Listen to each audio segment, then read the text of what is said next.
Espero que vocês estejam bem. Nós hoje vamos trabalhar com o conteúdo do 7º ano em relação aos povos indígenas, aos reinos africanos, os povos que habitaram o nosso continente antes da chegada de Cabral, antes da chegada de Cristóvão Colombo, como os nativos eles se desenvolveram, que características eles possuíam, como foi a reação dos povos indígenas quando da chegada dos europeus, quem eram esses povos que estavam aqui, quais eram as etnias, quais eram as características, de que forma foi esse desenvolvimento, não é? Os grupos indígenas, os modos de produção, as condições que os indígenas viviam, não é? Toda essa situação vai ser vivenciada a partir de agora. E a construção, não é, de um povo indígena que gosta do trabalho, que tem a sua cultura, que tem a sua religião politeísta, que faz o seu dia a dia de uma forma, não é, diferente, e como a chegada do branco europeu vai fazer com que o dia a dia deles possa ser modificado, salientando também a questão da cultura, da língua, da sua dignidade, da sua natureza, como os indígenas, eles se relacionam com a natureza, de que maneira.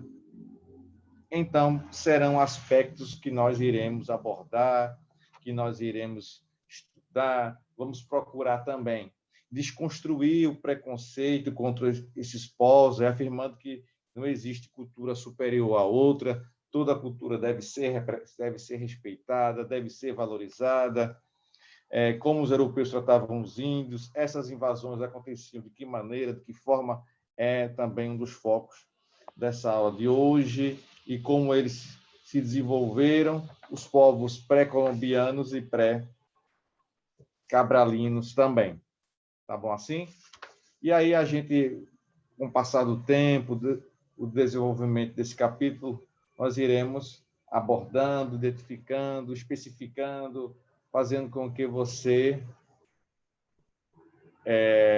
entenda da melhor forma possível esse conteúdo. Pois bem, na página 44, lembrando que nós estamos fazendo um estudo agora revisional, retomando aqueles capítulos, aqueles conteúdos que foram vivenciados anteriormente.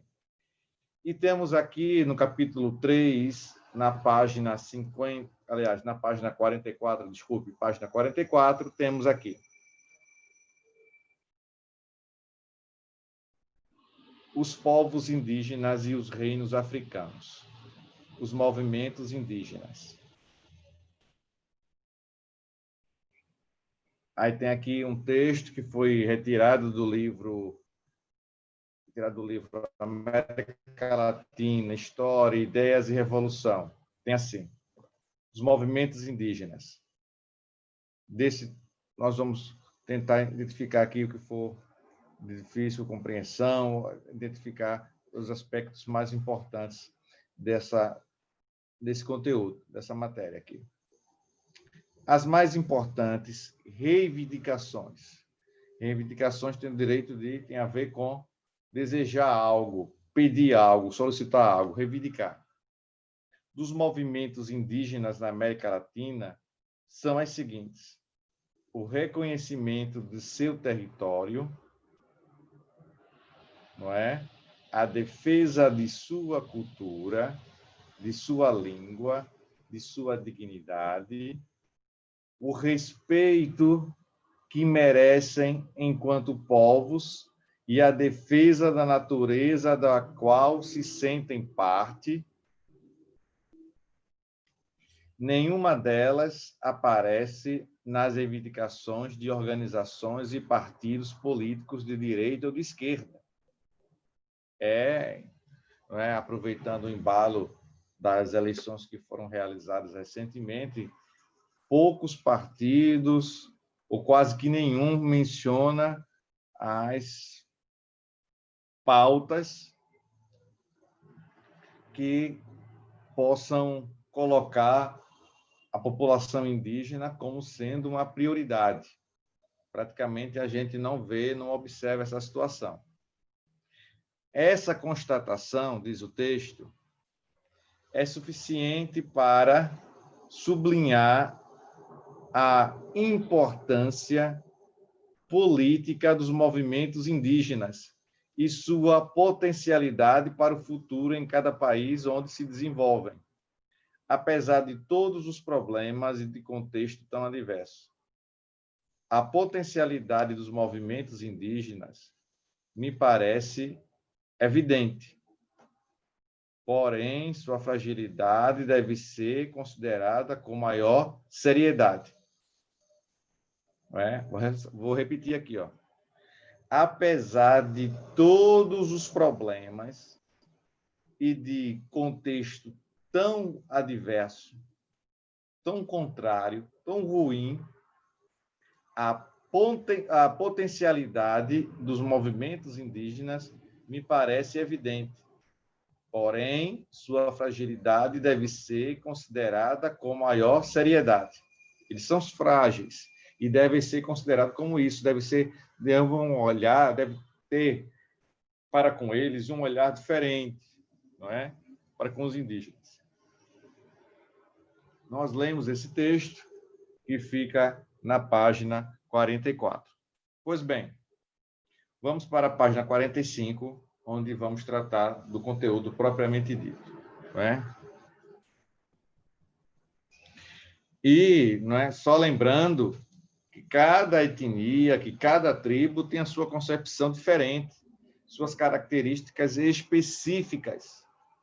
Não queira comparar com o que nós vivenciamos aqui fora. Tem uma concepção diferente. Então, essa concepção, esse olhar, tem que ser com muita tranquilidade, com muito carinho, procurando entender o que esses povos indígenas têm, as suas manifestações, as suas características, não é? Considerando sua cultura, seu desenvolvimento, a relação que ele possui com o trabalho, de que forma eles possuem relação com o trabalho, o seu cotidiano, enfim. E as matrizes indígenas que nós vamos identificar com o passar do tempo que vamos estudar esse capítulo. Pois bem, página 45. Os nativos do continente americano, durante o processo das grandes navegações, iniciado por Portugal e Espanha, a Europa chegou a lugares que muitos nunca haviam imaginado existir. Página 44, 45. Perdão, 45. Presta atenção aí. Com a chegada de Cristóvão Colombo à ilha de Guanane, na atual Bahamas, em 1492, os europeus conheceram os povos nativos da América, a quem, equivocadamente, chamaram de índios, por pensarem ter chegado às Índias, no Oriente. Então, as primeiras interpretações que se tinha era de que eles imaginavam que tinham os europeus, os navegadores, imaginavam, Cristóvão Colombo imaginava que teria chegado à Índia, mas, na verdade, eles estavam na América. E, claro, que esse primeiro contato não foi um contato fácil, foi um contato de estranhamento, de impressões. Não é? em 1492. Tem até um filme que trata desse momento, não é? 492, A Conquista do Paraíso, que é também estrelado pelo ator Gerard Depardieu. Pois bem, a Europa resolveu seus problemas financeiros com a descoberta do Novo Mundo, não é isso? É sim. Com a descoberta com o ouro e a prata encontrados no Novo Mundo. Como ficou conhecido a América? A América é conhecida até os dias de hoje como Novo Mundo. E a Europa como sendo o Velho Mundo. Preste atenção. Por outro lado, muitos indígenas de todo o continente americano foram explorados, atacados, dizimados e sua cultura quase destruída. Para ilustrar, basta citar o fato de que, quando Pedro Álvares Cabral chegou ao Brasil em 1500, encontrou uma população indígena estimada em 6 milhões de pessoas. 6 milhões de pessoas. Hoje, o número de nativos está em torno de 400 mil pessoas. Então, nós observamos aí uma diferença brutal, não é? Gigantesca. Havíamos 6 milhões de nativos, 6 milhões de índios lá, nos primórdios, na descoberta do Brasil por Pedro Álvares Cabral, e agora nós chegamos ao número de 400 mil. É uma situação muito ruim mesmo. Prosseguindo na página 45, temos assim: vários foram os motivos que levaram à diminuição da população indígena, ocorrida majoritariamente na Idade Moderna. Na Idade Moderna foi o período em que ocorreu uma grande quantidade de mortes dos indígenas. A maior parte dos nativos foi morta e massacrada pelas tropas de expedição europeias. Mas as doenças contagiosas trazidas pelo homem branco, como a varíola, também foram responsáveis pela morte de milhões deles. Então, o homem branco começou a ter contato com os indígenas e, ao mesmo tempo, vai trazer doença para eles, vai ter esse contato e vai trazer as doenças que até então os indígenas não conheciam. Aí os indígenas vão pôr em prática a sua medicina, com raízes, com plantas, para encontrar a cura do seu povo. Alguns vão conseguir realmente curar-se, e outros não. Não é? Isso porque os indígenas não tinham defesas imunológicas. Aqui ao lado, no link tradicional do nosso livro, temos o significado de defesas imunológicas. Vamos observar quais são essas defesas. O que é isso? As defesas imunológicas são as defesas de nosso organismo contra as doenças ou qualquer corpo estranho. Lidam com o funcionamento fisiológico, identificando se o estado da pessoa é sadio ou não. Não é? Pronto. Imunológicas contra as doenças transmitidas pelos europeus, enquanto estes já estavam biologicamente preparados para combatê-las. Além disso, houve a perda de terras e as constantes guerras tribais. Todos esses fatores contribuíram para que o europeu dominasse o continente americano. Então, a gente tem que analisar que grande parte dos territórios indígenas foram perdidos para os países, não é?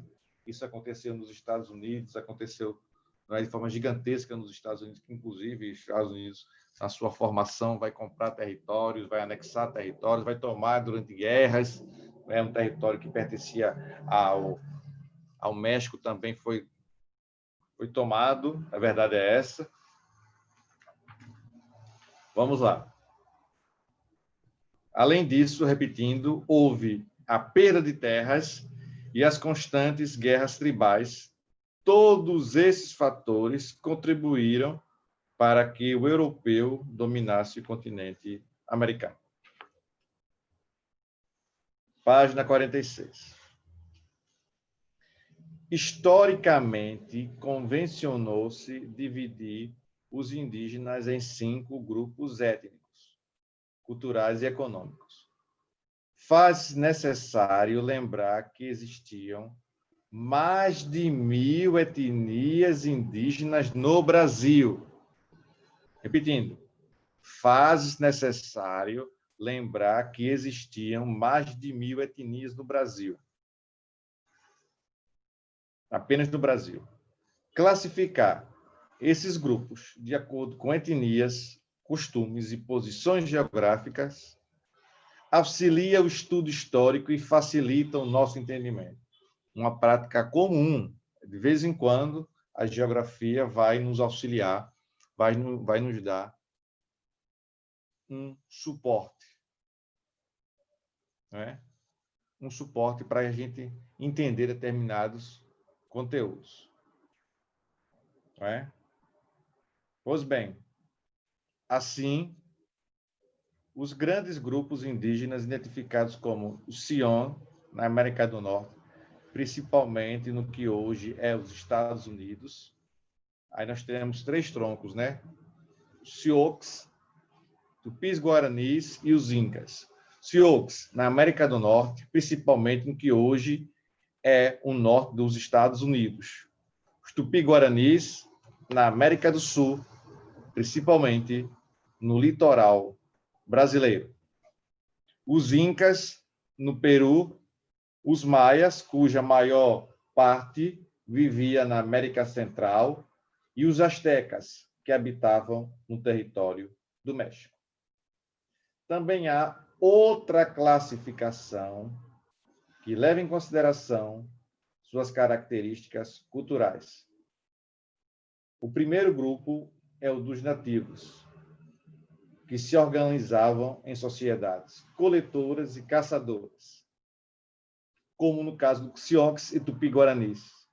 O segundo grupo é o grupo dos indígenas, que se organizavam em sociedades chamadas de grandes civilizações agrícolas, em que se incluíam os incas, maias e astecas.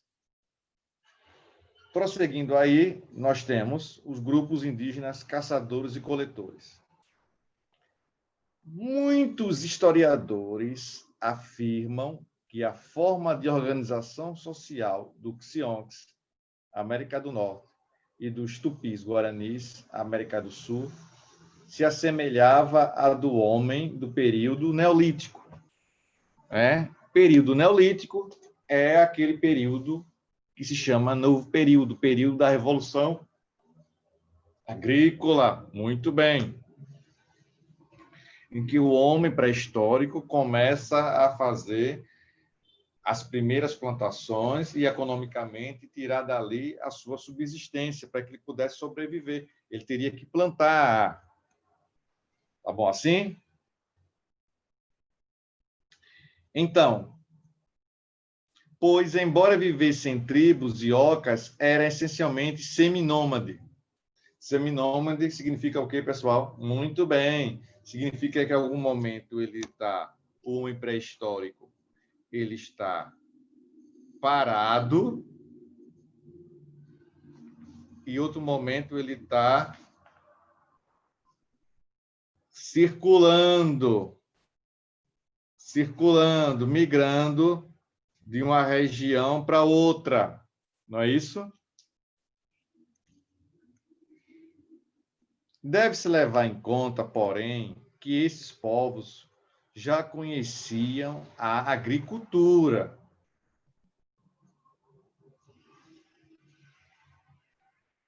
Já conheciam a agricultura. E a usava para o plantio de alguns bens de consumo, como a mandioca. Olha aí, mandioca, também conhecida como macaxeira e aipim. A mandioca é uma espécie de planta tuberosa que teve sua origem no sudoeste da Amazônia, da qual, inclusive, aprenderam a retirar o veneno. Mas eles desconheciam a noção de propriedade privada, o que deixava bem claro que estavam num processo de transição, baseando-se ainda em clãs em que os mais velhos e sábios das tribos é que davam a última palavra. Os mais velhos e sábios das tribos é que davam a última palavra. Muito natural isso, né? Os mais velhos têm mais sabedoria, mais entendimento, e a partir daí poderiam ter melhores decisões a partir da sua experiência. Já na página 47, nós temos aí um mapa que apresenta as principais tribos indígenas que ocuparam a América Latina. Nós temos os esquimós, os apaches, os comanches lá na América do Norte, não é? Lá no norte, na América do Norte, em amarelo, muito bem. Tectocuan, já mais no centro, ali onde hoje fica o México. Os maias, muito bem. Os astecas, os caraíbas, mais ao norte do continente sul-americanos, chibicas, caraíbas, os panos, os patagões, os cariris, isso. Não é? No litoral, um pouco mais para o centro do Nordeste. Pronto, eu acho que agora deu para que vocês tivessem uma noção mais exata dessa distribuição, não é? Dos povos indígenas, das suas tribos, como eles estavam, de que forma eles estão localizados, em que região. Não é? Geograficamente, acho que deu para entender muito bem isso. Página 47. Sendo as principais atividades dessa sociedade indígena a caça, a pesca,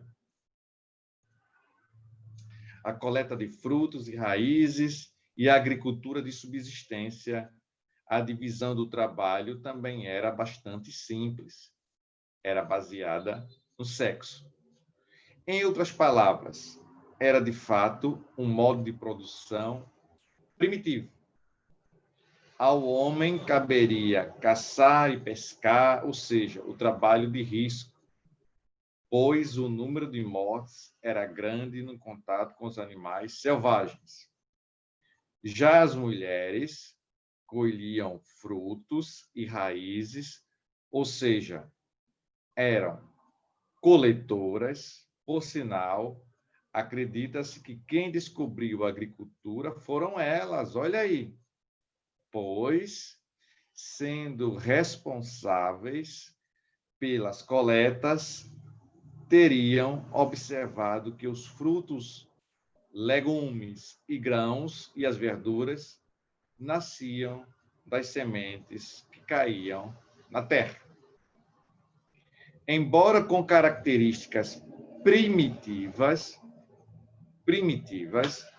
o nativo americano já havia melhorado a sua alimentação. Significa, com o passar do tempo, aí a gente identificou agora que a mulher, fatalmente, as mulheres foram as primeiras a iniciar esse processo da agricultura.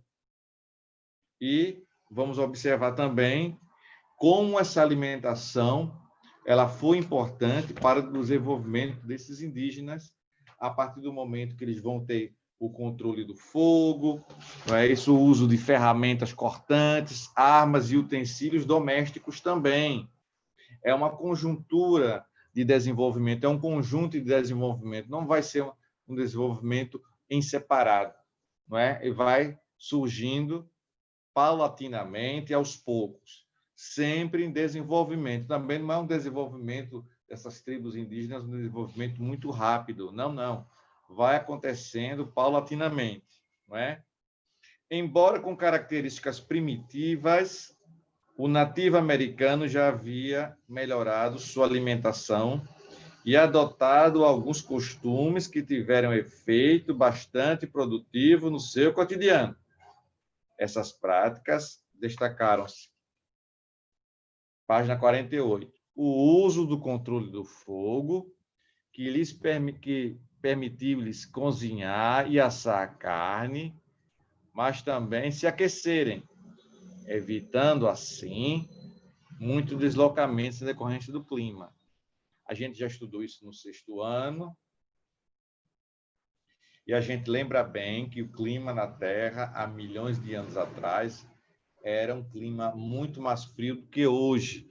E era preciso, não é, a partir do momento que o fogo foi descoberto, produzir alimentos e todas as noites o aquecimento através do fogo para lidar com a temperatura muito baixa naquele momento. Utilização de ossos para fazer suas armas, não é? E seus utensílios domésticos. A ausência de grandes construções arquitetônicas, geralmente construíam suas moradias com madeiras e cipós de árvores, não é? Temos aqui um link que fala sobre os pajés, que são os curandeiros das tribos indígenas, tem grande destaque porque acredita-se que possuem poderes de cura para as doenças. Então, os vestígios deixados por esses povos foram encontrados nos chamados sambaquis, que eram amontoados de alimentos, conchas, ossos e outros elementos. Através desses restos, pode-se entender um pouco de seus costumes, principalmente da forma como se alimentavam. A organização política da sociedade caçadora e coletora da América também era bastante primitiva. As tribos eram compostas por diversas aldeias ligadas por laços familiares e por antepassados em comum, com o objetivo de chegar a uma melhor organização e ter mais segurança.